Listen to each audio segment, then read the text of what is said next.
bertanya, kok baru sekarang setelah 3 bulan ini baru press conference. Sementara Steve itu ditangkap 21 Desember 2018. Kenapa? Karena memang kami baru dapat kuasa itu bulan Maret. Jadi kami dipercaya oleh Steve untuk menangani kasusnya secara khusus di persidangan. Hal itu yang membuat kami hari ini baru bisa untuk melakukan press conference setelah 3 kali sidang. Sidang yang pertama itu sidang dakwaan dari JPU, lalu kami memberikan eksepsi, kemudian kami memberikan JPU memberikan tanggapan terhadap eksepsi kami. Nah, siang ini kami memanggil teman-teman media, rekan-rekan yang hebat ini untuk mendengar dari sisi kami secara hukum, yaitu kuasa hukum Steve Emanuel, dan di pihak lain ada adik. Untuk menyingkat waktu, teman-teman, pada Kamis kemarin itu ada tanggapan jaksa. Tanggapan jaksa itu kemudian membahas tentang kami mengajukan eksepsi yang ditanggapi oleh JPU. Nah, tanggapan JPU inilah yang intinya akan kami bedah pada siang ini. Hal-hal yang menurut kami ada yang ingin kami sampaikan. Untuk menyingkat waktu, mungkin langsung. Baik, rekan-rekan media, seperti yang rekan sebutkan tadi, rekan saya sebutkan bahwa ada eksepsi, ada tanggapan, ya. Nah, di sini kami mau menjelaskan tanggapan dari jaksa penuntut umum, ya, di mana pada dalam tanggapannya dia tidak semua menanggapi apa yang kami telah ajukan dalam eksepsi. Yang pertama, dalam eksepsi yang kami ajukan dalam persidangan, di situ kami ajukan tentang kompetensi relatif. Artinya bahwa Pengadilan Negeri Jakarta Barat tidak berwenang mengadili perkara Steve Emanuel. Karena apa? Karena berdasarkan saksi-saksi yang telah diajukan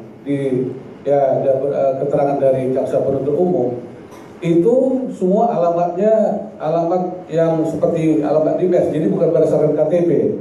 Nah, sementara berdasarkan pasal 1884 ayat 1 KUHP bahwa setiap domisili dokus delikti harus yang berhak adalah karena saksi-saksi berada di daerah Jakarta Selatan.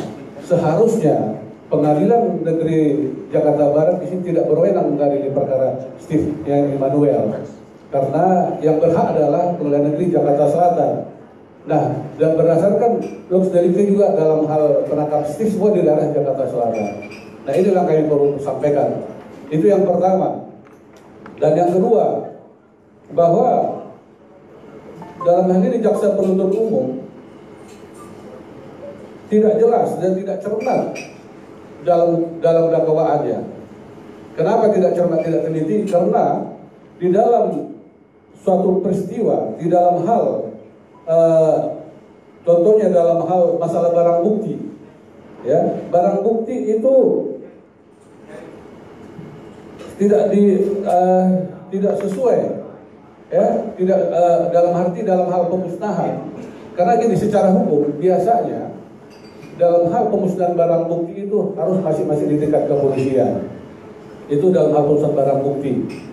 Nah, sementara barang bukti itu sudah terbit dakwaan, bahkan sudah sidang pertama tanggal 14 Maret ya. Nah, sidang pertama itu udah sidang pertama. Nah, bahkan yang anehnya, ironisnya, dari penyidik melalui bikin permohonan kepada jaksa penuntut umum bahwa bermohon minta supaya kepada Steve dibond untuk menyaksikan pemusnahan barang bukti. Ini kan suatu keanehan. Nah, lantas saya bilang kami keberatan. Bukan keberatan, artinya tidak menyetujui, di samping bahwa barang bukti itu bukan Steve Emanuel punya. Ya. Nah, di situ Steve buat statement bahwa tidak mau menyaksikan karena barang bukti sudah dimusnahkan, dan itu ada pengakuan dari jaksa penuntut umum dalam dakwaannya, barang bukti sudah dimusnahkan. Nah, ini suatu keanehan. Seharusnya kalau memang belum lengkap semuanya itu kan jaksa penuntut umum bisa mengembalikan kepada pihak kepolisian, ya, itu namanya P19, supaya dengan dalam waktu 2 minggu pihak kepolisian bisa melengkapi apa yang kekurangan itu. Contohnya masalah dalam hal pemusnahan barang bukti itu. Nah ini, kemudian dalam hal pemeriksaan di laboratorium kriminalistik juga ini sudah melanggar aturan. Kenapa saya bilang mereka dalam hal pemeriksaan barang bukti itu ada waktunya selama 3 kali 24 jam. 3 kali 24 jam. Seharusnya 3 kali 24 jam, dan ini sudah melewati 13 hari. Ini sudah inilah banyak kejanggalan dalam dakwaan jaksa penuntut umum. Nah, seharusnya itu sudah, dan anehnya lagi dia sudah dalam hal kadarnya juga. Kadarnya itu juga sudah melanggar peraturan Menteri Kesehatan, di mana kadarnya itu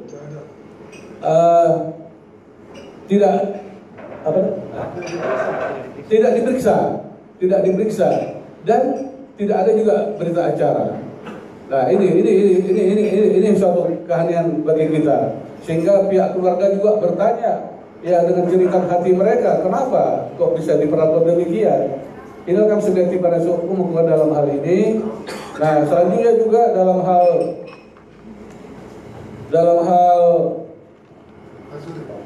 tes urin, ya. Dalam tes urin juga di sini pihak kepolisian sangat lalai.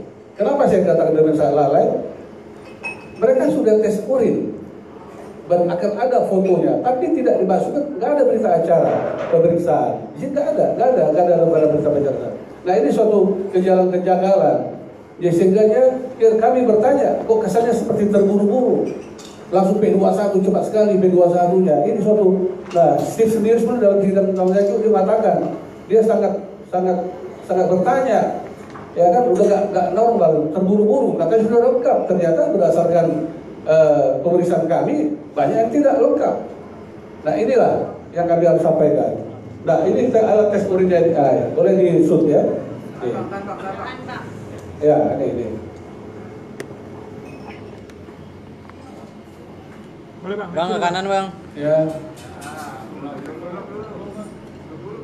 Ya. Oh, itu bentar ya. Oke, ya. Ya.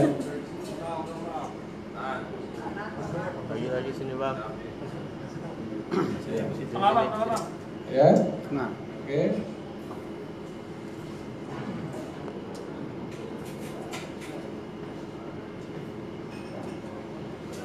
Ya, ayo Bang, yang kanan Bang. Ya lagi Bang.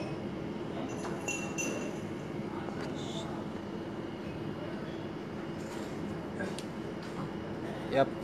Udah. Nah, ini udah jelas hasilnya positif.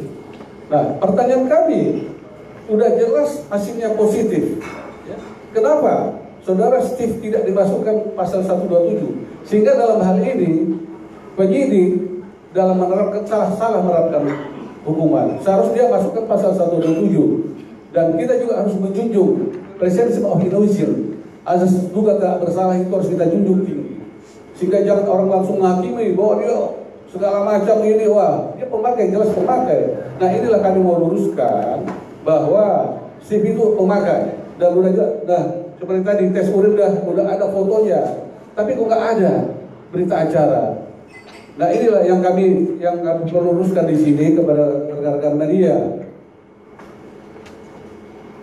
Nah, kemudian berat neto ya.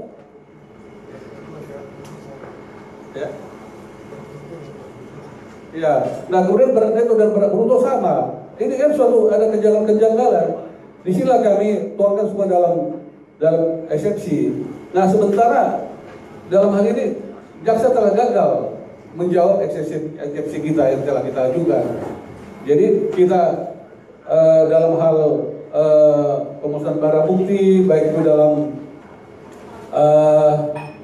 kompetensi relatifnya, dia tidak menanggapi, sehingga kami beranggapan bahwa jaksa gagal menjawab eksepsi yang kita ajukan. Sehingga kami sebagai penasihat hukum, dengan adanya kejanggalan-kejanggalan yang diajukan dalam dakwaan, sehingga kami meminta kepada Yang Mulia Majelis Hakim agar dakwaan jaksa dibatalkan, batal demi hukum. Ya, dengan batalnya demi hukum perkara Steve ini, kami meminta dalam petitum, dalam putusan nanti, agar Yang Mulia Majelis Hakim nanti memutus. Yang pertama saya bacakan, menyatakan dakwaan jaksa penuntut umum atas nama terdakwa Cepas Immanuel alias Steve batal demi hukum. Kedua, membebaskan terdakwa dari segala dakwaan. Dan ketiga, memerintahkan kepada jaksa penuntut umum agar terdakwa Cepas Immanuel dikeluarkan dari rutan tahanan dari rumah tahanan negara, rutan Salemba, Jalan Percet Negara, nomor 88, Jakarta Pusat. Setelah putusan selah diucapkan, dan kami minta juga dalam hal ini memulihkan harkat dan kedudukan terdakwa dalam keadaan semula. Sementara itu, ada pertanyaan lagi? Coba. Ada pertanyaan? Dari pihak keluarga kan, Pak, ya? Dari pihak keluarga boleh? Dari Kak Dina sendiri gimana Kak Dina? Ya. Mungkin ada yang mau dijelaskan lagi ya, Pak? Sementara Lebih baik dari TPH ya, Pak? apa yang mau ditanyakan? Bang, itu tadi abang bilang pasal 77 nggak dimasukkan dalam berkas dakwaan kan? Iya. Baru diketahui pada saat sidang. Ya, kita tahu setelah ada dakwaan. Ya, karena kan biasanya kan 122 itu PH bang. Ya kan? Biasanya kan Iya. kalau pelaku atau terdakwa direkomendasi PH.